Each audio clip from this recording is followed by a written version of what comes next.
Okay, so guys, let's start this session about the IFSO talk that you had the opportunity of seeing, observing yesterday. It was a very new thing, and the aim of these talks is to allow the different and huge experts all over the world, to present one topic of their own, thought. The controversial, new, different, or even classic. It's up to you guys. So, but knowing you, all of you, I don't know you are going to talk about stitches, in the skin and putting stitches. No, I don't think so. I think you are going to talk something attractive. So, the order is going to be, by chance, the first is going to be by the order you can follow in the agenda of the meeting. The first is going to be Dr. Manuel Galbao Neto, and I don't know personally no one of the topics they are going to talk about. I'm moderating, chairing the session, but without knowing almost nothing about what are they going to present. So, Manuel, for the sake of time, go ahead. The voice is echoing. Thank you very much, Antonio. Move these speakers So like yesterday. what comes to my mind on a talk like this is to begin and let you take over that. Let's talk a little bit about obesity. That is a disease and not a label. And you'll see that in our minds and the way we were prepared to understand that was not right. And the power of perception. So this is the world map as we perceive. This is the world map that we are thought to believe. But in reality, this is an Anglo-Saxonian way to draw the world. And the reality is that this is the world as it should be. This is the perception. This is the world. So it's even the place that we live. We have a perception, and we don't really understand what it is. But if you can see here, look at the size of Europe and look at the size of Africa. That's the perception. Europe is bigger than Africa, but this is the way we were taught, and it is in our minds. And it's the same with obesity. What we have here is the worst disease of mankind. The World Health Organization creates two words. That on my left is globesity, on my right is diabetes. So the power of the wording, those two words explain a lot to us. And this is the way we should be communicating about what is obesity. And when those two come together, we have this black hole of 96% of unmet needs when we put those two diseases together, obesity and diabetes. What is the perception? What is the general population perceives about obesity? Nothing good. And the patient, how will they feel about having obesity?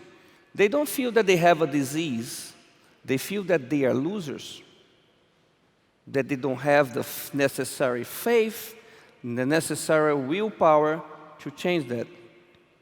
And then, when it comes to the end, Antonio, that they should be receiving help, they are not. Look at the physician side of this. Look how we treat it. And this is the sad reality. That's even worse. It's not Manuel perception. This is science. This is coming from quite some research about what the physicians, the ones who should be helping. So imagine the chain of the people, of the health workers. So if the physician, the top of the chain, thinks like that, so imagine how really we treat those patients. So the question is, this is our perception is finally changing? Maybe. Maybe it's finally changing. So this white paper for American Gastroenterology Association, the specialty that should be dealing with obesity since the beginning, that specialty create finally an algorithm that aims to guide. And why I'm talking about the Gastroenterological Society? Because they were the last one that should be treating obesity that jump on that. And they have this very beautiful algorithm here that if you go on the clockwise assessment, you see the obesity that you assess, and then you go to intensive weight loss, the weight loss intervention, and weight regain maintenance. And that algorithm and that conversation about these algorithms lead us to think that obesity might not be a problem or a disease that impairs the weight loss. It seems that it's not, because everything we do, it works on weight loss. Diet work, endoscopy work, surgery work. The problem is the way they lose, they don't maintain. And to have an intensive care of weight regain prevention was never on any algorithm. And now it's coming here. Maybe it's changing the way. But for the first time, in 2007, since the existence of this very important journal, there was a whole edition dedicated to obesity on that. Okay, we can understand, we begin to understand, we change the perspective, but how we communicate with the society about obesity. This is the wording we use. How effective it is. It is completely not effective the way we do. So, in terms of being effective, we have to change.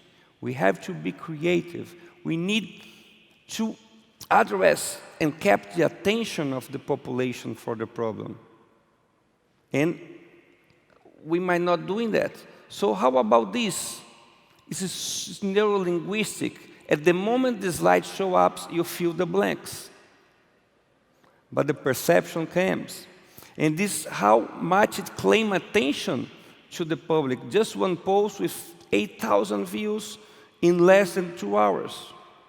And believe me or not, there were very aggressive reaction against this billboard, saying that is fat shaming or obese shaming. So that's how we perceive. I don't think that any of us sees as obese that we try to shame anyone, but claim attention to the disease that causes more cancer than tobacco.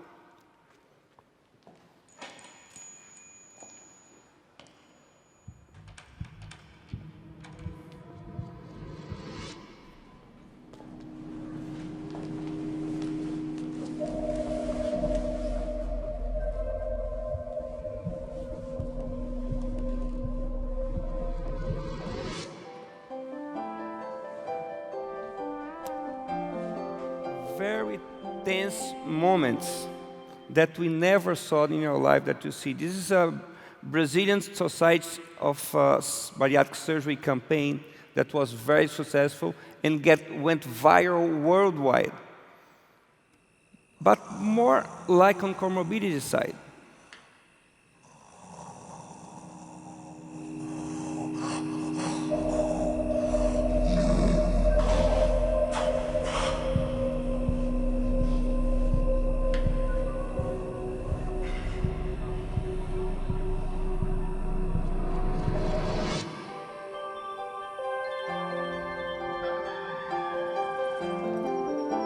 So why not start thinking in more effective way to communicate things so important and that people can understand?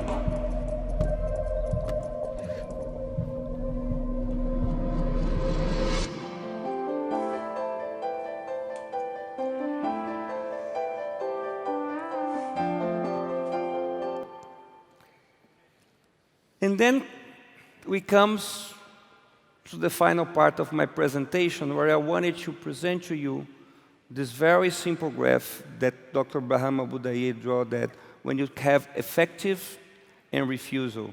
So on the baseline, we have clinical treatment of obesity, then we jump to a more aggressive and effective treatment of obesity, that surgery that is reserved for the one with the obesity is more severe. And we come in this problem that everybody keep coming, that the population that is eligible to have a bariatric surgery, just 1, 2, or 3% of those have it. And we really haven't dig into the problem on that. And I want to present you another part of the problem, that some specialties that deals with a chronic disease model, like orthopedics, like cardiology, they find a middle option for that.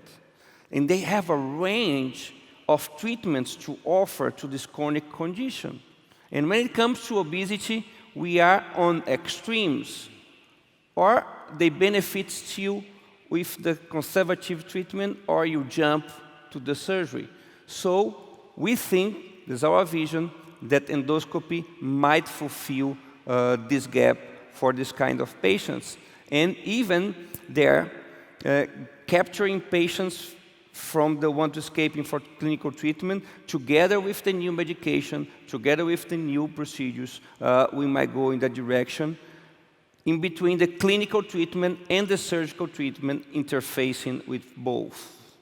So, what you have to offer, 2019, we have interventions like we have space-occupying device. We can modify the anatomy of the stomach in the body. We can modify the anatomy of the stomach in the fundus, in the antrum, and even part of the food that the patient eats, we can put it out. And they are all, absolutely all of them, they are approved to clinical use, as you can see here. And on the other hand, we have interventions on the bowel. Bariatric endoscopy, gentlemen, can intervene and provide temporary deviation on the bowel from the duodenum to the jejunum, or from the esophagus, stomach, going to the jejunum. We can provide jejunal ileal bypass by means of magnetic anastomosis, and even we can modify the mucosa of the proximal part of the bowel with intention to treat metabolic conditions. And all of those, they are still experimental, but they are gaining momentum, and they are very close to the clinical use on that. So, questions we have to ask about this new field of bariatric endoscopy is that, if you are effective, yes, we are. Are we safe? Yes, we have a good safety profile. Do they last? They last, but not as surgery. So remember, we want to occupy the middle part of the algorithm on that. Do they need to last? On a chronic disease model, don't. They have to act, and we have to find out who the patient that we're going to benefit from that. And if they are reversible, some are, some not, but definitely they have to be upgradable on the chronic disease model. If it fails, it can be allowed other types of interventions to be done on that. And look at this beautiful picture on the 70s. This is an open heart surgery, Texas Heart Institute, and you can even see the surgeon, and that is how is the interest of the 70s about open heart surgery. So look at 2017, in Dr. Mohit Bandari's service, you can see that it's gonna repeating at least the interest for what we're doing. So thank you very much for your patience. Thank you, Madam. I think, Dr. Arbao up with something very challenging, not only from the point of view of communicating the problem, but also new cutting-edge approaches and less invasive. Anyway, okay, we will discuss all the topics at the end of the session. So now it's turn from Dr. Karek Abad, is coming from Egypt. This is an outstanding, very expert surgeon in all the subjects, but especially in bariatric surgery. Khaled, welcome, and your turn. Thanks, Antonio. I'm known for being very pessimistic, and this is going to be another one of my pessimistic presentations. So, unfortunately, I have no disclosures. This is an interesting picture I took, and my son took to me in Luxor Temple. And if you see above my head, there is the Egyptian god of fertility doing his thing. And if you look closer, you see how they draw the sperm 5,000 years ago with no microscope at that time. This is amazing. So let me start, and I would like to start with the testicle. Do you know that on average humans have one testicle? Do you know that there are 2 popes per square kilometers in Vatican City? These all are true statistics. Humans include men and women, and Vatican City is half a kilometer. So this is how to lie with statistics. We see this very frequently in obesity surgery. And misinforming people by the use of statistical material could be statistical manipulation, could be statistical manipulation or statisticulation. And the blackest lie is a partial truth that leads you to the wrong conclusion. Why I'm comparing bariatric surgery to fiction? I think you guys are familiar with this movie.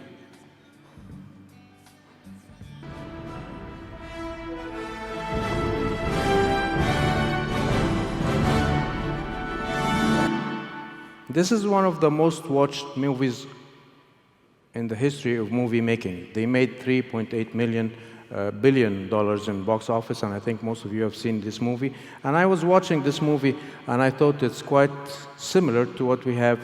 Their fiction is similar to what we have in bariatric surgery today. But let me tell you why.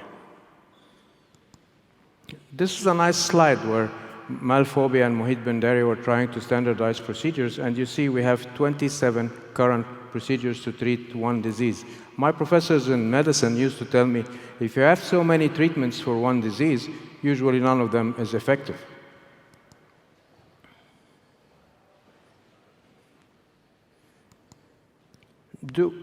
When you go to conferences and speak to people, did you notice that we never compare apples to apples? We always compare apples to oranges. We all speak English, but we never speak the same language.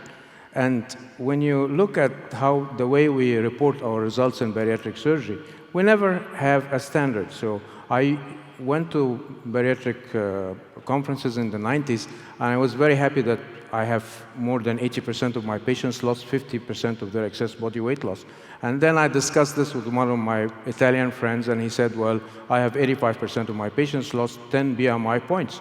And the third would say, well, I had patients lose 20 kilos. So we're not talking the same language, and if you review the literature, we're not even writing our numbers right. So even ideal body weight determination, we don't agree upon. And if you just shift up a little bit your ideal body weight, you can boost your results significantly with statistics. And we report in kilograms, BMI points, percentage excess body weight loss points, and percentage BMI loss. And then also we have success rate. So if I have 50% success, does this mean 50% of my patients lost 50% of their excess weight? And is this acceptable?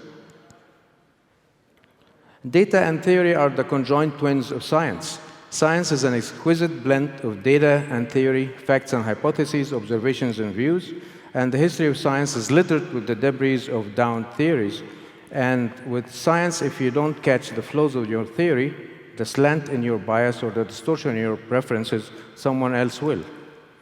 Bariatric surgery science today has mainly, for new procedures and things we see invented, the only theory we use is why not. Time travel test number 1. Scott, breakers are set. If we blow the grid, I don't want to lose Tiny here in the 1950s. I have no idea what we're talking about time travel here. Either it's all a joke or none of it is. We're good. Get your helmet on. Scott, I'm going to send you back a week, let you walk around for an hour, then bring you back in 10 seconds. Make sense? Perfectly not confusing. On a count of 3. 3, 2, 1.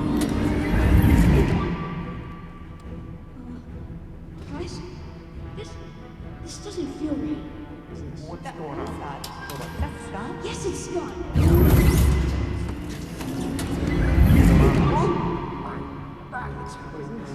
Can I get a little space? Yeah, he's got to get Bring it back? I'm working on it.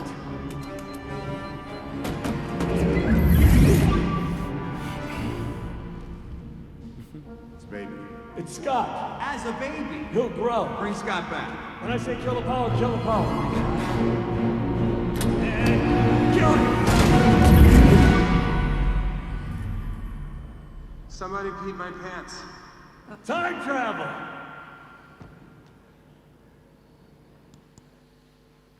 Does this remind you of how we design bariatric procedures? I have a surgeon, I know a surgeon that was doing a sleeve gastrectomy. He had a leak. He invented putting a loop of bowel to the sleeve to reduce the pressure and heal the leak. And then 2 days later say, oh, why not? Why don't I call this an operation?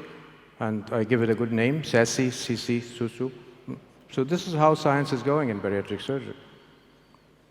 I was wrong. These words separate scientific pros from posers, and usually when one receives a PhD, it looks like there's a chemical in the brain that is secreted that prevents him from ever saying again, I don't know, or I was wrong. And the process of critical feedback is the lifeblood of science, and it doesn't matter how important you think you are or your idea is if it is contradicted by evidence. And pseudoscience typically will eschew the peer review process to avoid the inevitable critical commentary that is an integral part of healthy science. But what happens when experts go bad? What happens is when actual experts lie, they endanger not only their own profession, but the well-being of their clients. And academic freedom is not a license to produce sloppy or internationally misleading research. And the gold standard of any scientific study is whether it could be replicated. So I used to go to scientific conferences, bariatric surgery conferences, and I hear the marvelous results of lab bands. And I go home and I do it, and I don't get the same results. So this is not science. And there is a lot of baloney going around. And this is a quick guide to tell you how to detect baloney and how to draw the boundaries between science and pseudoscience. Number one, how reliable is the source of the claim? Number two, does the source make similar claims? And have the claims been verified by another source? How does the claim fit with what we know about how the world works?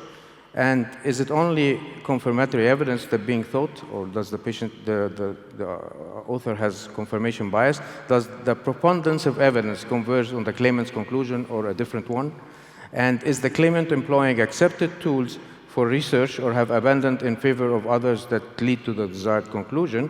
Has the claimant provided a different explanation for the observed phenomena? And if it's so, is this logic? And do the claimant's personal belief or bias drive the conclusion or vice versa? We have some hermit scientists in bariatric surgery community. These are paranoid, self-declared geniuses. And this is the one who considers himself a genius, and he regards his colleagues, without exception, ignorant blockheads, and he believes himself unjustly prosecuted or discriminated against, and he has a strong compulsion to focus his attacks on the greatest scientists and the best established theories, and he often has a tendency to write in complex jargon, and in many cases making use of terms and phrases he himself has coined. Why smart people believe weird things? It's the confirmation bias, because we already know that. So it's a natural tendency to accept evidence that confirms what we already believe, and to accept facts that only strengthen our preferred explanation, and to dismiss data that challenge what we already accept as truth. And we all have inherent and natural tendency to search for evidence that already meshes with our beliefs, and it's the nature of confirmation bias itself to dismiss all contradictory evidence as irrelevant. So my evidence is always right, and always the rule, and your evidence is always a mistake or exception. And this applies in bariatric surgery, like with the OAGB, when we say there are no internal hernias. So we have a Peterson defect that is prone to internal hernia, and we don't diagnose that, but the operation doesn't cause internal hernia. And how does bariatric operations work? We don't know. Is it restrictive, malabsorptive? Now people saying it's old-fashioned to say that, so don't say it anymore. Hormonal elements, yes, maybe, combination, and other factors, bile salts, flora, gut flora. All 6 stones I could snap my fingers. They would all cease to exist. I call that mercy.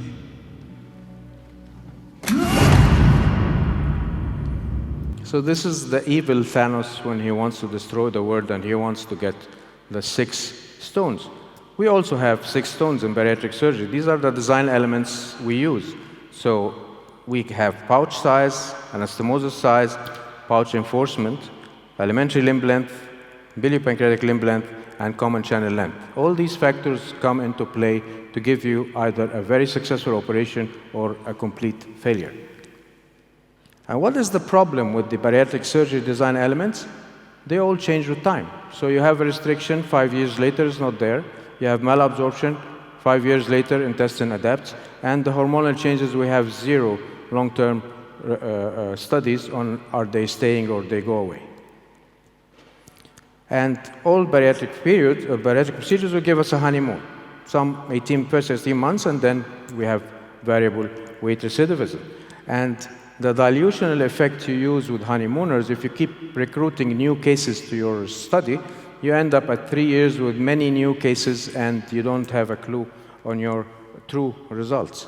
So we report our results in 0 to 2 years, this is the honeymoon period, 2 to 5 years, intermediate term results, 5 to 10 years, the long-term results, but then after 10 years, these are the true results of what you're doing today. So look at this. This is Thor, the mighty god of thunder, and all my patients at 18 months look like that. And then, give them 5 years later, that's Thor. I think I'm down there wallowing in my own self-pity, waiting to be rescued and saved. But I'm fine, okay? We're fine, aren't we? Oh, well, good here, mate. So, whatever it is that you're offering, we're not into it. Don't care, couldn't care less. Goodbye.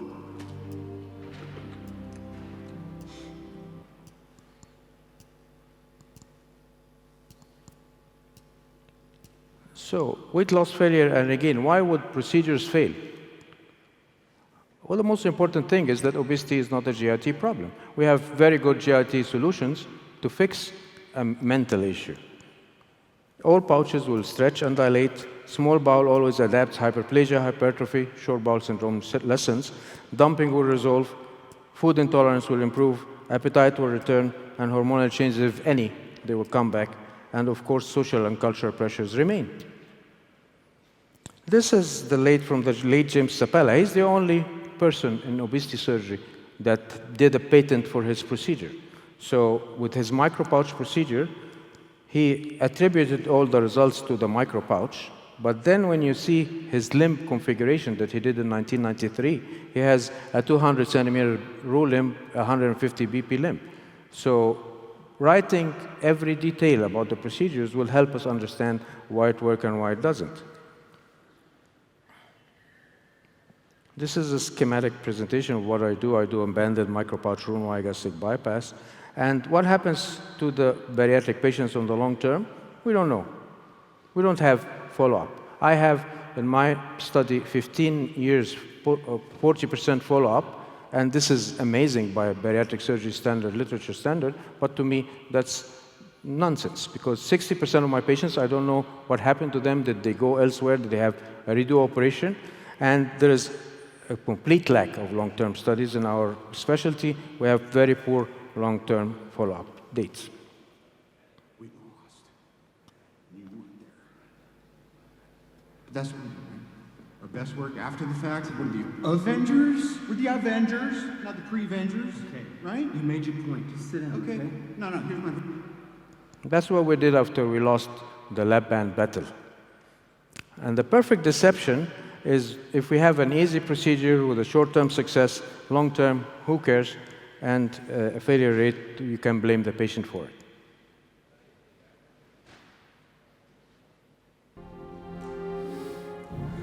I am inevitable.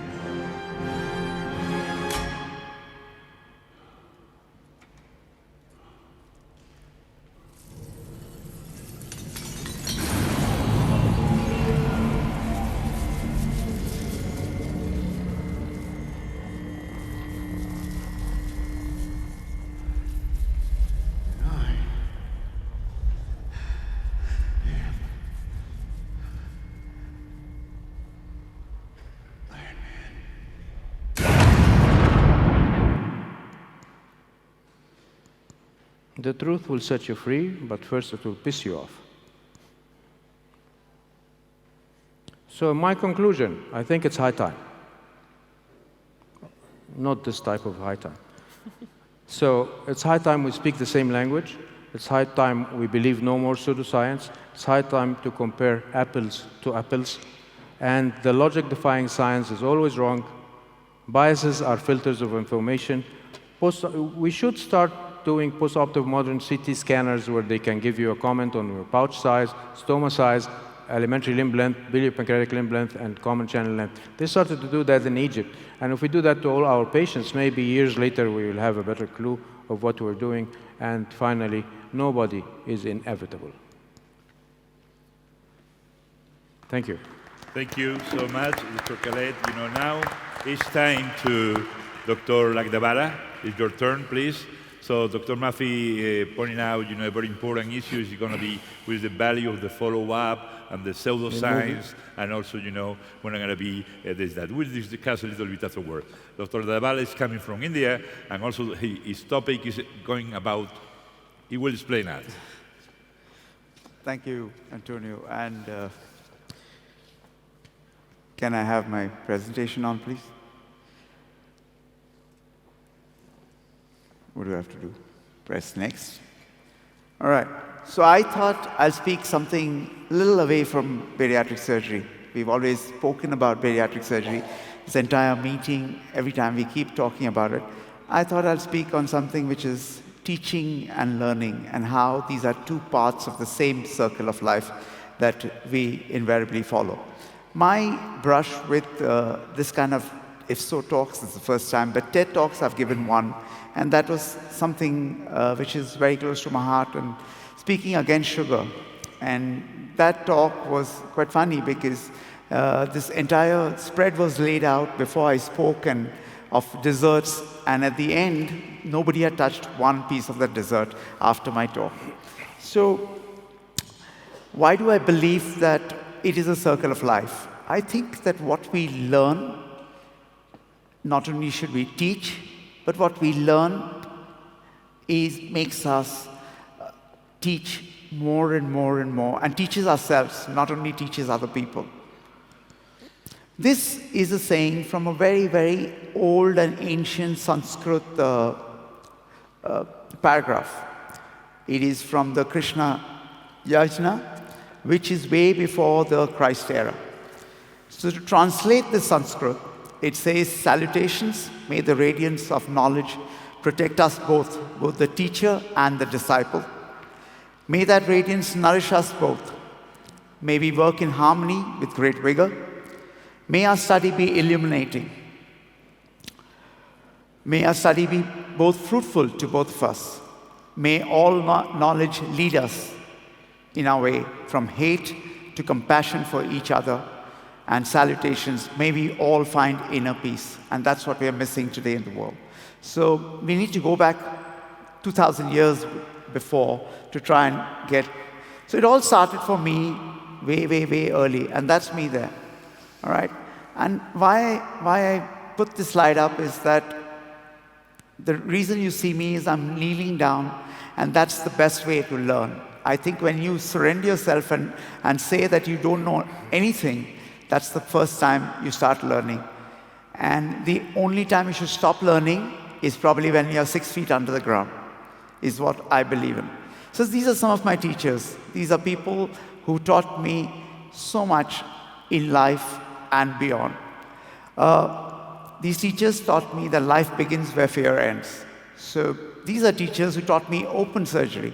And what they would do is, the biggest fear of, let's say, a novice surgeon, this professor of mine went and cut off the cystic artery at that point of time and just left me to manage it. And he told me that the moment you learn how to manage this bleeding, nothing else will perturb you. So this is how teachers at one point of time taught. These were my teachers in bariatric surgery. We all know Professor Lee and the great contribution he's led and contributed to the Asian bariatric community. Harry Frydenberg was the first person who actually came and demonstrated gastric banding in India. And I do remember that he taught on a time when the entire Mumbai had got flooded out within 2 hours, and he couldn't even leave India after that. What they taught me was one thing. Both these gentlemen told me I had to be patient. I had to learn slowly, don't jump onto some things, because nothing rises suddenly. So if you're chasing fame immediately, you'll probably not get there, and you'll probably destroy yourself. Then this Jewish old gentleman, he taught me so much. He taught me to dream big. What he did tell me was that whenever you're faced with a problem, just carry a small little tiny book with you and write down what your problem is. And very soon you'll start figuring out your answers. And to this day, I carry a small little book and figure out. Because in 1993, nobody had ever thought of dreaming that big. A disease which was treated by pills, shots, and tubes for years and years, this man had the gumption and the courage to tell the world that surgery could actually treat diabetes. And today we all talk about metabolic surgery, forgetting that it all started way back in 1993. Alfonso Saleh, I put him up because he was one of the other guys who came to India at a time when nobody knew bariatric surgery. And what Alfonso taught me, as well as what Raul taught me, is that you should teach with love. You should love your students. And you should make sure that learning is not that difficult a process. So you should make them enjoy at the same time as you teach them, because that's when they're going to bond with you. These are two basic mottos that I've carried with me and I will always maintain with me in life. One is that the only limit you have is yourself. So the moment I start comparing myself with somebody which is tangible and which has a limit, I will realize that that's my end. If I believe that my limit is only how much I can push myself to, then there's no limit at all. And this is something I hold very, very close to my heart, that your idols should become your rivals, and work so hard that someday the very same people who used to sit way behind in one of those audiences there and idolize, you can probably share a stage. And I can honestly tell you, Michel was one of my idols, and today I was sitting next to him, and I think this is so apt to slide. Thank you.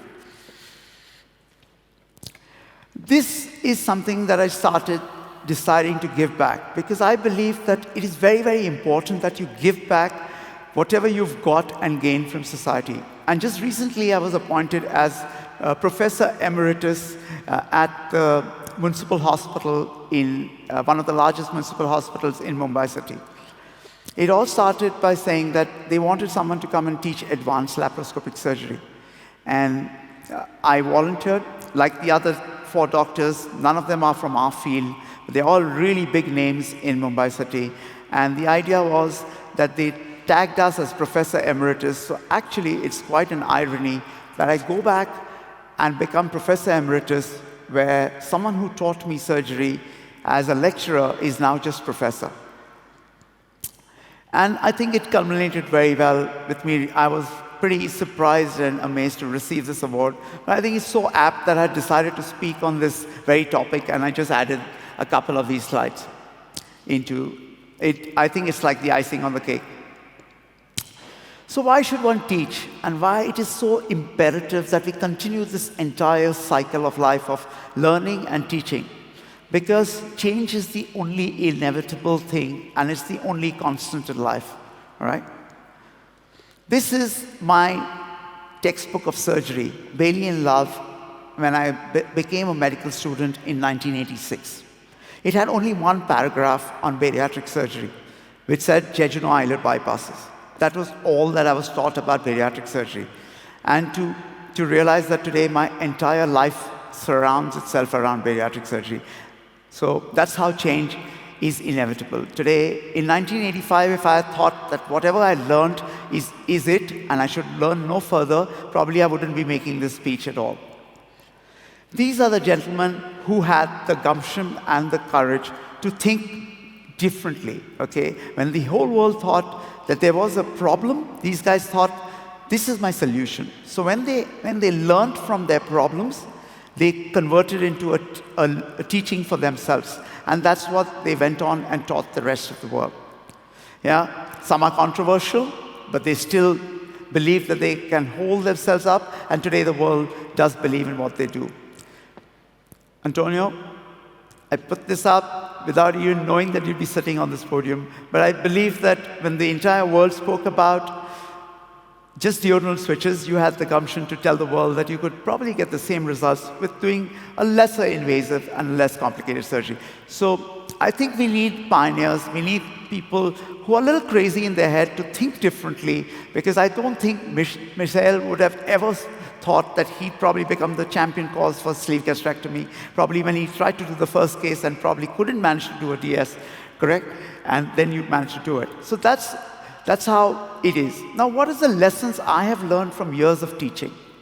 It is patience. When you teach youngsters, please remember to be extremely, extremely patient with them. It's very easy to get upset with them. It's very easy to get angry with them, because you've reached a pinnacle. They're just starting. They are taking those small baby steps. So first and foremost, when they do make a complication, just tell them to stay calm. Nothing is going to ever go wrong if they just stay calm. This is something I picked up from Nathan. Okay? When you teach, a lot of people tell me, don't teach everything to your students, because tomorrow they'll become your competition. When you've reached that level, you've got nothing to prove, nada. You've reached a level where you don't mind teaching whatever you know to your students, because someday, and we hope that they'll go on to become the teachers of the next generation. So don't hold back, because the best teachers don't teach from the book, they teach from the heart. And I think that one thing you learn with all the top teachers across the world is that they don't really make you mug up things, and they don't really teach you something which is imperative. They teach you from the heart, because that's how they've learned it all. But being a teacher isn't very, very easy, because you are the idol who your student is going to mirror. You are that reflection. So you've got to almost be squeaky clean in your approach, because your student's going to follow you, all right? Being negative only makes your journey more difficult, all right? So if you've been given a cactus, you don't necessarily have to sit on it, is what my theory is. Please be very, very cognizant that your junior is watching and learning from you. So whatever be the situation, don't throw instruments around, don't scream your guts out, just know that it's another day in office that you have to get around with. You need to be very vigilant, because you've got to pick up that one student amongst the crowd who's going to be the next you. You've got to also pick up that one complication that the student creates before he actually makes it, and prevent him from making it, because he's going to learn watching you how to manage that complication. All right, so be very, very sharp and vigilant, and keep looking. This is an ad that I picked up. It is our responsibility to level the playing fields for the youngsters. Because if we level the playing fields for these youngsters, that's when they're going to start believing in themselves. If we don't, we make things look so difficult, then they're never going to believe that they can go out and achieve the same thing.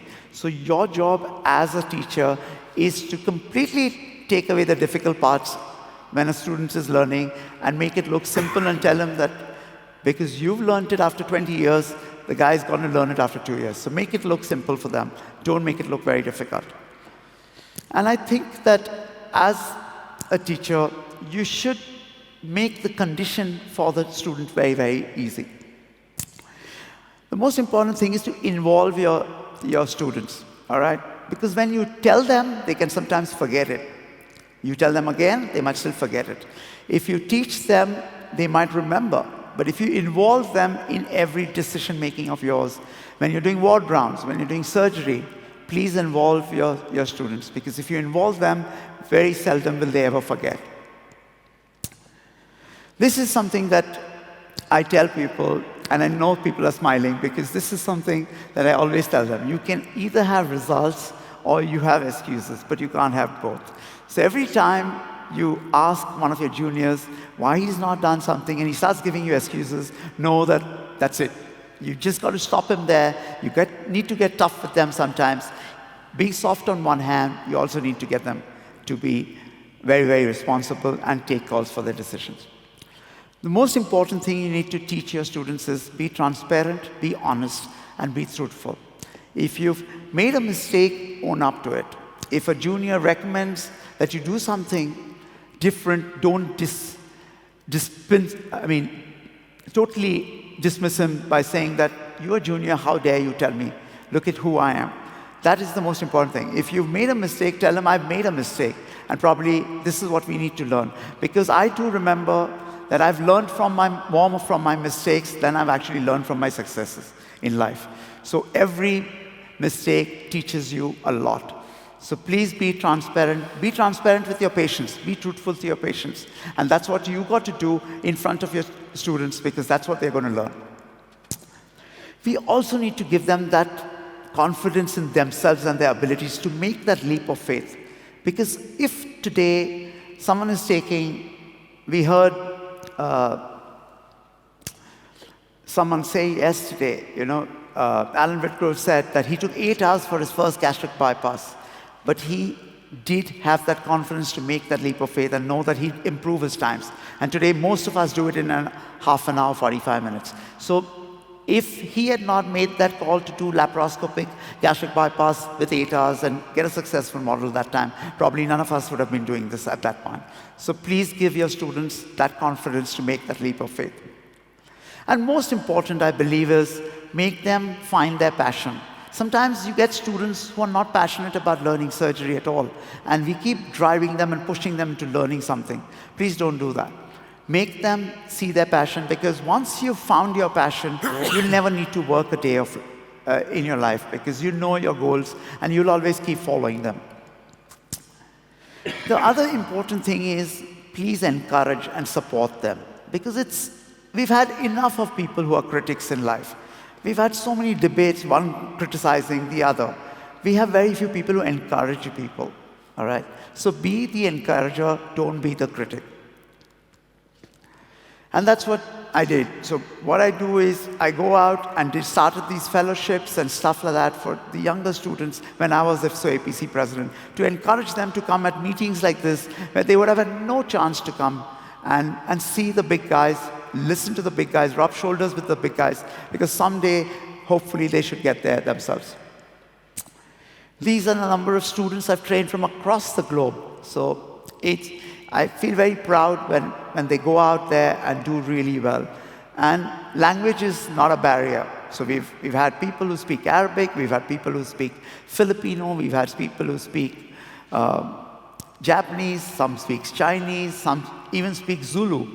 And we've got them all, but we bound on and connect on one language, and that is surgery. So we have them in all shapes and sizes and colors. So don't discriminate your students on the basis of how they are or who they are.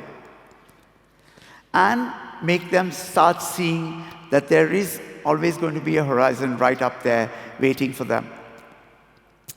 I'm really proud to see some of my students who've gone out there and found vision and done so well. I want to mention Rajesh out over here, because he came to me and hardly trained with me. He came from a very, very small public health center hospital, and today has become one of the biggest names in India doing surgeries on his own. So I think when you are that wind beneath their wings, I think it gives you so much more, I think, pride. Every teacher, whatever he is, whoever he is, will be extremely proud when his students do well.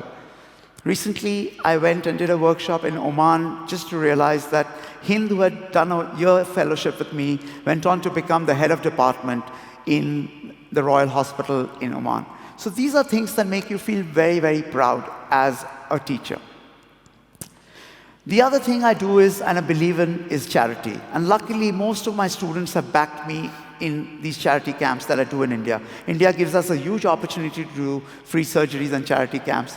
And most of my students, so I started 15 years back when I started doing charity camps in rural India, that the first time I went, it was me, myself alone.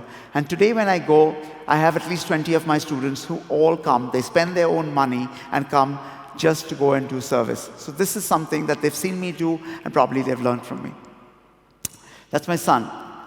Now, when people see him, they only tell him, you've got big feet to fill in. So be careful. So my only advice to him is that your time will come, but be patient with that time. Because nobody has seen all the hours and hours of practice that I've spent, all the various times when I've not been a champion. I've had bad cases. And the only time I've really dusted myself up, walked up and said, I am going to do better. And that is what has made me who I am today. But people don't see that. People only see the shine and the glamour. They don't see the hard work and the tears and the sweat that goes behind making anybody who's done well in life. You know, I put this picture up because this is a story from old India. This is a story about a guru or a teacher and his shishya or student. So Eklavya was the student, and what the guru had demanded is he had a favorite student who probably he liked, and he knew that this student was better than the other student. So he asked him to cut off his finger through which he could actually. Luckily, teachers today don't ask you to cut off your hand because he has another favorite student who he wants to follow. So I want to end this by this short clip that I define as a circle of life. I don't know. Okay. I think it doesn't. Thank you. Thank you. I think we're going to be managed. Thank you very much. I think we have to move forward because Dr. Davala even give us a very important topic is how to learn and how to teach. A very challenging issue. So next speaker, Professor Michel Gagné, please, your turn. Yes, you have to realize that all of you that we are a bit short of time anyway. We'll do our best. Michel, please. I'm late. Excellent. There you are. Here's my topic: climate change, green bariatric surgery.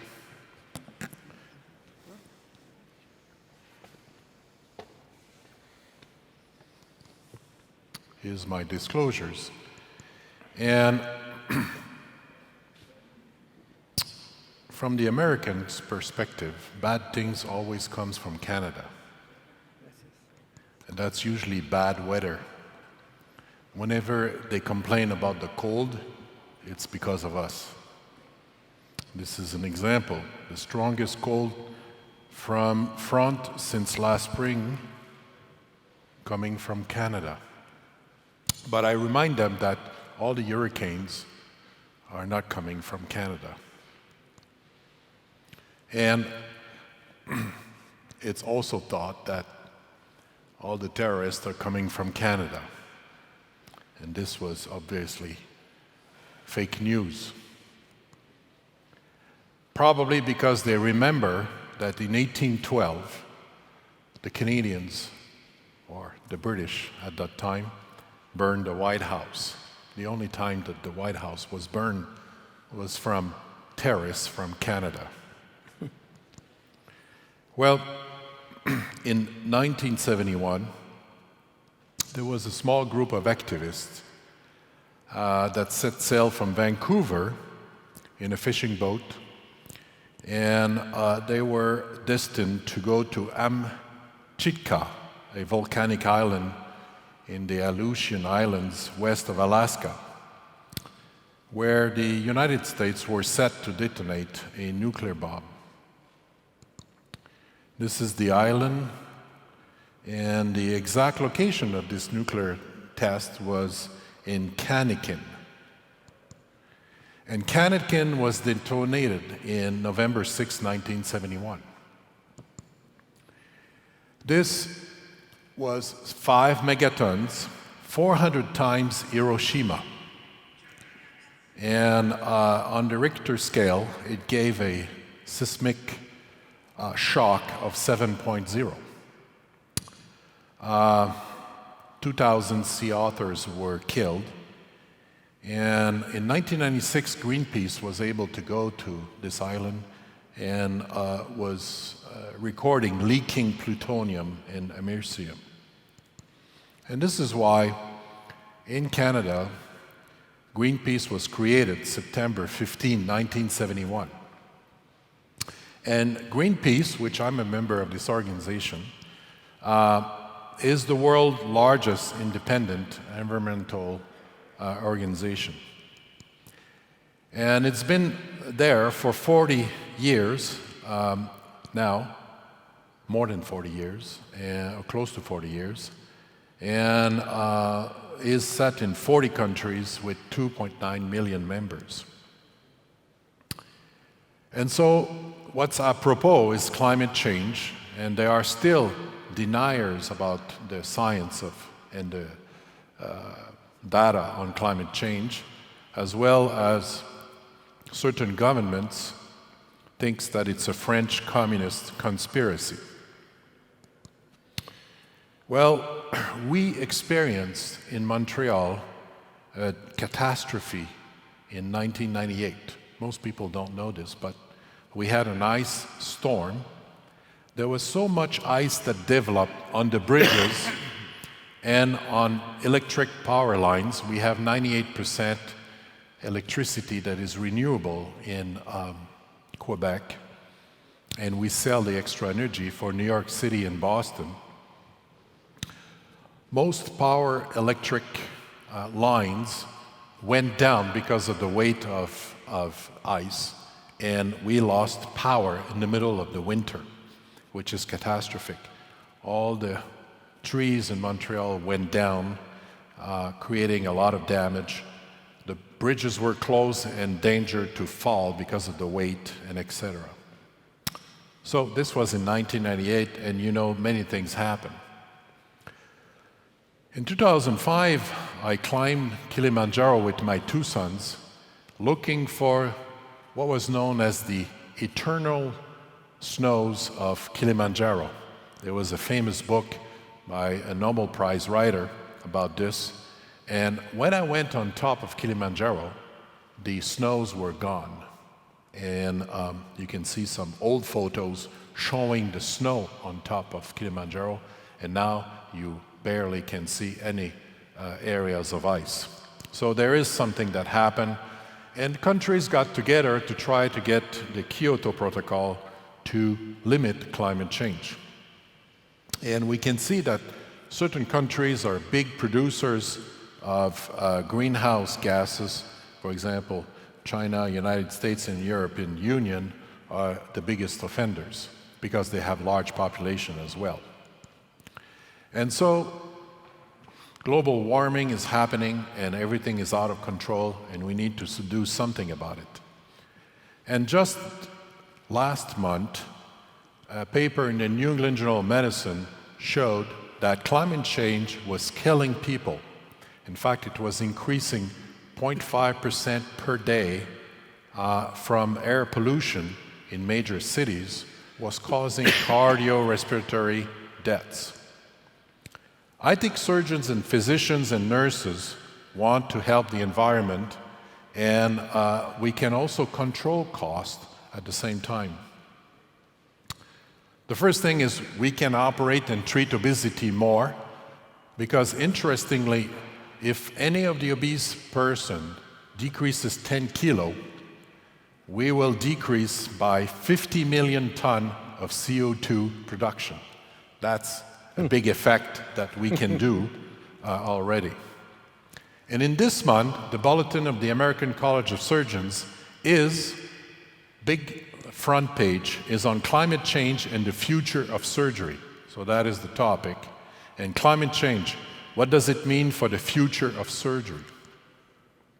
Several years ago, I was interested in this topic, and Johns Hopkins researchers wanted to do something about hospitals and what we could do to reduce the waste and make our operating rooms greener. So this is part of the Bulletin of the American College of Surgeons this month, and there are things that we can do to diminish the impact in the environment. So sustainability is defined as a pattern of resource use that aims to meet human needs while preserving the environment. It will meet the needs of the present without compromising the ability of future generations to meet their own needs. You know, I'm thinking about my kids and their kids. What kind of world are we going to leave them with. So the vision of the Green Team is to lower our environmental impact through sustainable use of Earth's resources, thus improving the health and safety of the community and the world. Reduce the waste, establish recycling programs like paper, plastic, glass, aluminum, purchase use of environmentally preferred green products, educate the community, and use less energy and use the water resources sparingly. So the 5 green recommendations for surgical practices should be operating room waste reduction and segregation, reprocessing of single-use medical devices, environmentally preferable purchasing, energy consumption management, and pharmaceutical waste management. So the medical community has a large opportunity to implement green practices in surgical units. These practices can provide significant benefit and so on. So we can save the forest by limiting deforestation. The majority of regulated medical waste is produced in the OR is disposable. If you go after my day of operation, I can take a photograph and see the several plastic bags of disposable paper, plastics, all kinds of things that were not there 50 years ago. The survey of surgeons and surgical technologists found that reusable product to be preferable to the disposable product currently in use. We can save also water, so using less washing of our hands and using more alcohol-based sterilization. Here's this article from the Annals of Royal College of Surgeons, Clean and Green, Saving the Water in the Operating Theater. That's already in place in several operating rooms, but it should be implemented around the world. Going green in the OR brings financial and environmental gains. I truly believe that. We did a study several years ago looking at reusable, for example, ultrasonic shears versus disposable one.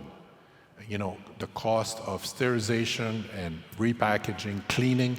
And we did this study and we showed the amount of savings we could do by using reusable ultrasonic shears. We can do the same about the trocars. We can do the same about sewing devices. Why are the sewing devices not reusable? Olympus, who had Sonosurge, went and stopped this and went to a device that is now disposable. This was the wrong way, in my opinion, to go. And I think we should, as surgeons, pressure the corporate health to do what's right for the environment. We had reusables. Look at all these staplers that we used to have more than 50 years ago. But what we have now, they're all disposable. America's hospital generates 6,600 tons of waste a day. And so I think we can reduce that. And the cost of disposing of this waste is at least $50 a ton. So a few years ago, for whatever reason, there are criminals who use the medical waste, dump this in the ocean, and then it lands on the beach of someone. This is happening all around the planet. So we shouldn't have our surgical waste on beaches. Also, all our disposable gown, disposable drapes made us believe that this is saving cost and saving stuff. But the truth is, they're not good barriers against infection. The nuns had drapes and washing, reusing. They were even making holes, and they were stitching the holes, putting patches in order to save cost. We can go back to this era, in my opinion. According to the OSHA, the appropriate for the task of degree of exposure to blood-borne pathogens and infections, bacteria anticipated, is better with what we had before. We produce a mountain of waste. We pollute. And we also use resources incorrectly. Anesthesiologists, I found out recently that one of the gas they were using was creating damage to the ozone layers. They can make a change and use a different gas. Take responsibility for the biosphere. Otherwise, we're not going to be able to do ice climbing. I like to do that, and mountain climbing, because all the snow and the ice is going to disappear on this planet. It's going to become so hot, and we're not going to be able to do climbing as we used to. So bariatric surgeons have a duty to act and reverse global warming, and I think we're capable of doing that. Thank you very much. So, Michel, unbelievable, you know, it's a very, very nice green approach to the bariatric surgery. I enjoy it very, very much. I hope you guys also do that. So, last but not least, those Prager coming from Austria was going to talk about, I don't know, really, his term, and now, after I think I said, you know, have a short time, but we will have a short discussion because it's going to be very worthwhile. All you guys are doing an extraordinary job. I don't want to miss it. Okay, let's go. Thank you very much. Does it work? Yeah. Thank you very much. You see this citation, if things are not so good, you maybe want to imagine something better. This citation was done by one of the most prestigious mathematicians in the 20th century. His name is John Forbes Nash. He received the Nobel Prize. His life was filmed. The film received 4 Oscars, but I will not talk about the film. The bridge is the name, Nash. Nash is a silent killer, and I will try to make for you the bridge between the prevalence, the natural history of Nash, what we can do against Nash, and what pharmacotherapy is going to do against Nash. You see 2 bellies here, on the left side, on the right side, and who of these 2 do you think needs liver transplantation? The left one you see as a problem with coagulation, maybe ascites, and the right one is maybe the typical patient we would operate on. And the answer is, maybe both need a liver transplantation. The left one, to a reason unknown, and the right one, to NASH cirrhosis, to decompensated NASH cirrhosis. This is a liver in a patient after a bypass procedure with a long biliopancreatic limb, and you see this liver has a clear problem. A lot of fatty liver disease, beginning cirrhosis, and these situations must be preventable, and they are preventable. You see the NAS score here, we'll come to that in a second, and the fibrosis score scored as F3 to 4. So, NAFLD, non-alcoholic fatty liver disease, is the umbrella for several diseases of the liver, and we start with simple steatosis, with NAFL, with non-alcoholic fatty liver. And several factors contribute to the existence of NAFL. And NAFL per se is not increased with, or has no increased death rate compared with the general population. It is more the hepatic manifestation of the metabolic syndrome, that we live a too good life. How many people worldwide in a normal population do you estimate are affected by NAFLD? Do you think it is 5 to 10%, 10 to 20, and so on? We can't vote now, so I will skip it. And the answer is, worldwide, the prevalence is 25%, with remarkable differences throughout the world. And in the US, it's already more than 1/3 of all patients suffering from NAFLD. Now you could argue, well, that's nice, but that does not impact life. There is difference due to ethnicity. As you can see, Hispanics are suffering much more, Africans maybe less. And there is a progress from NAFL to NASH, to non-alcoholic steatohepatitis. And this is a histological diagnosis consisting of 3 parameters of steatosis, inflammation, and ballooning, which means there is harm to the liver. But much more important is fibrosis. Fibrosis is the scarring of the liver. Something maybe almost irreversible happens to the liver. And NASH goes hand in hand with an increased risk of death, mainly cardiovascular death, followed by increase in malignancy and liver-related death. First, we heard 1/4 of the adult population suffers from NAFLD. How many people worldwide are affected by NASH, which means having an increased death rate? Make your own estimation. It is worldwide around 5%. In the US, it's 12.2%, and there will be a dramatic increase within the next 10 to 15 years. When we look at the same coin from the other side, you will recognize that more than 80% of people with NASH have obesity, more than 40% have diabetes, and this figure we had in the last slide, around 5% worldwide suffer from NASH.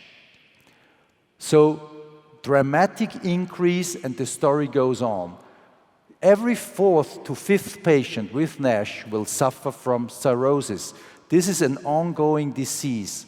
And another 7% within 6 more years will develop hepatocellular carcinoma, and this number is even more frightening. Up to 45% will decompensate from the cirrhosis within 7 to 10 years. So where can we interact? The best thing would be to prevent NAFLD at all. The diagnosis is extremely difficult. There are no reliable parameters. If you look to lab values, up to 60% can be negative. If you look to more fancy diagnostic parameters like NAS score, they are also not that reliable. If you look to FibroScan, which is a quite new diagnostic tool, the more heavier the patient becomes, the more unreliable FibroScan becomes too, unfortunately.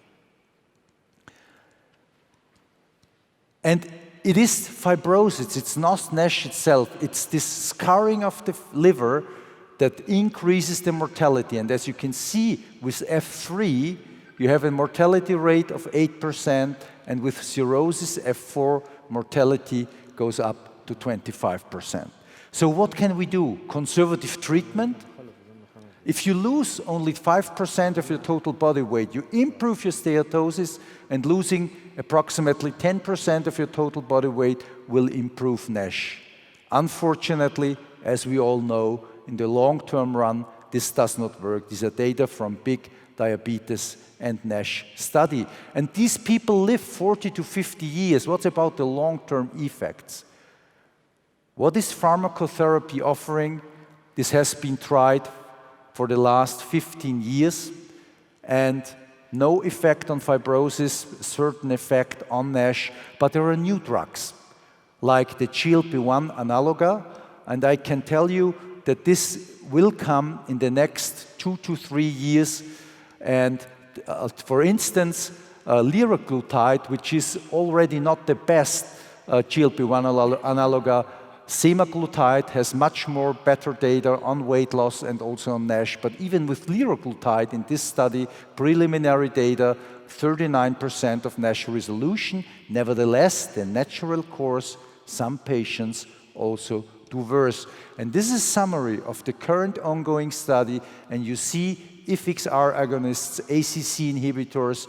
In the new GLP-1 analog, you have to inject it just once a week, semaglutide, and there is now one study that combines all these 3 three agents. So a combination of FXR, ACC inhibitor, and GLP-1 analogous is tested in a current study to treat NASH.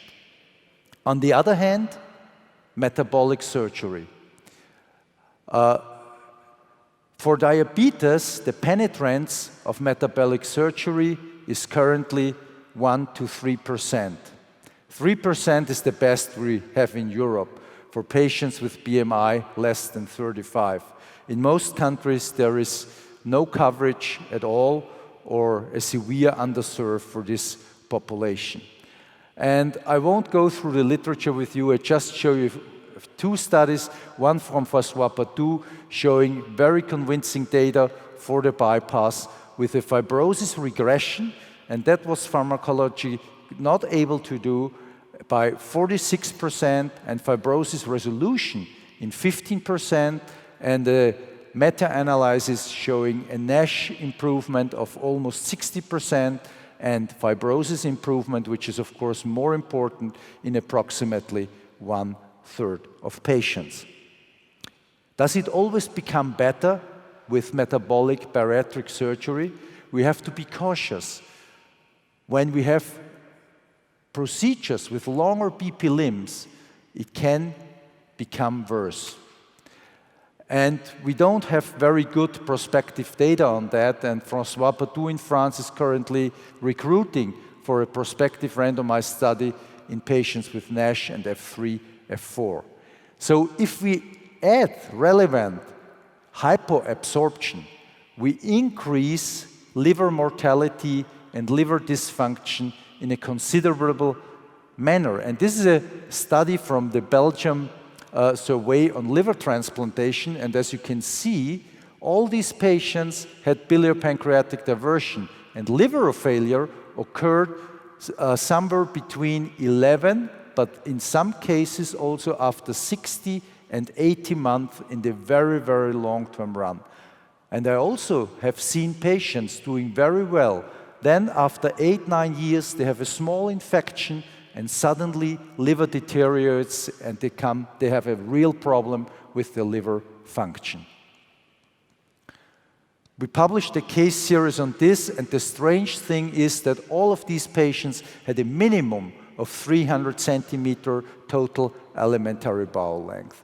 What's about cirrhosis and metabolic surgery?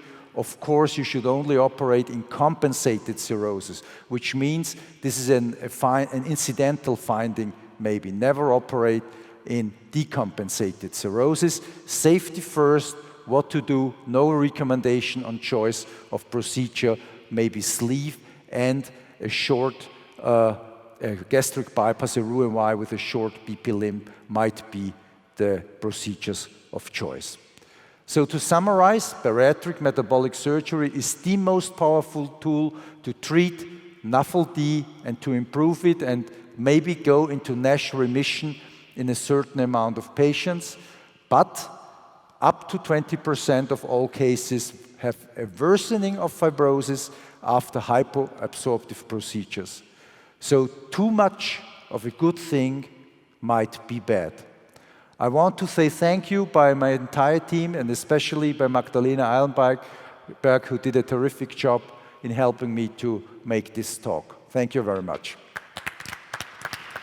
So guys, congratulations, so outstanding work. I don't know who, I wouldn't be able to say when I was more interested. The diversity of your talk, I think, outstanding. Let's comment 2 minutes, 3 minutes, no more, but just to comment some idea on my behalf, and then 1 minute if you want to ask one to the other. I want to join, the Manuel Galbao has said, Harry had to leave, and Michelle talk, It's how to communicate, the way of advising the people that, we are destroying our planet, and how, because on the other hand, my question to you, and the answer for Manuel is, okay, if we say don't eat meat, don't eat cow because you are going to produce more energy, we can go to vegetable, right? to more green eating habits. But in this way, we will have to sow more field. You have to induce the Amazon, fire, to try to burn out, the green. How do you combine, Michel, these two things? It's controversial. Well, I know about the fields of Canada. We have the largest world production of lentils, chickpeas, and all these proteins that are going to beyond meat type of food. And so we still have lands. We have a lot of cows in the west part of the country, and also a little bit in the east part. And those fields could be transformed into fields for more lentil and protein-based vegetables and green fields. So that's, we have to use all the kinds of different solutions that we have. But my talk was more specifically about, yes, what you can do personally, but also what you can do in your working environment. And us, for example, is the operating room and the hospital. And I think that the surgeons are able to put pressures on the vendors and try to use, and I believe that we have to go back to reusable. We have no choices because the plastics is made of petroleum. There's a energy cost that creates gas emissions, and I think we can go back to what we had 50 or 60 years ago. I wasn't there, but I know my father used reusables, and I think that makes a lot of sense. It's common sense. I agree. We have to share to spread this information. Not only the meeting by surgeons, all to go to the society. That's what Manel said also. So I come to you, Khaled, regarding, I agree with you, so science and all you say, but what's your opinion about the surgeon as prognostic factor? Because it's all the data regarding, 10 years, 15 years follow-up, or depending of the center, depending of the own surgeon, you know what I mean? The data, I agree, is important. But what about the surgeons themselves? I mean, I think the whole point is how that important is this in, the whole point is term? that we're not speaking the same language. So you're describing your operation. If I go do it completely different dimensions, the completely different measures still has the same name. So I did a study and it failed, and your study works, but we're not meeting in the middle. So we need to start talking the same language. We need to make all our operations standards. And maybe with this new technique of the CT in Egypt, they give you all the information. They tell you the common channel length, and they are not accurate 100%, but it will give you a clue on what we're doing. So I can do a 50 bougie sleeve with complete failure, and then I say, well, sleeve is a very bad operation. So unless we speak the same language, we're going nowhere. Okay. Yeah, put in the example of the sleeve, you put a bougie like this, it's the same if the surgeon cut here or here. Yeah. So you got CT maybe would give you post-operative study that is like neutral, could give us like goes into this category. I agree that we have to work with that about some other factor. Anyway, so let's come to Dr. Lagdabara. I agree with you, very nice talk. But what about the auto-learning? People are learning by internet, by videos, it's a little bit against your lecture. So do you think we are going to come back a little bit, to do a couple of steps backwards, or no? Or there is no need of doing that, or what is your opinion? Because I was thinking in internet and on the way we are avoiding the teacher and the student relationship. So the social media today is abundant with so much information, but how to remove those 2 grains of wheat from 2 bushels is impossible.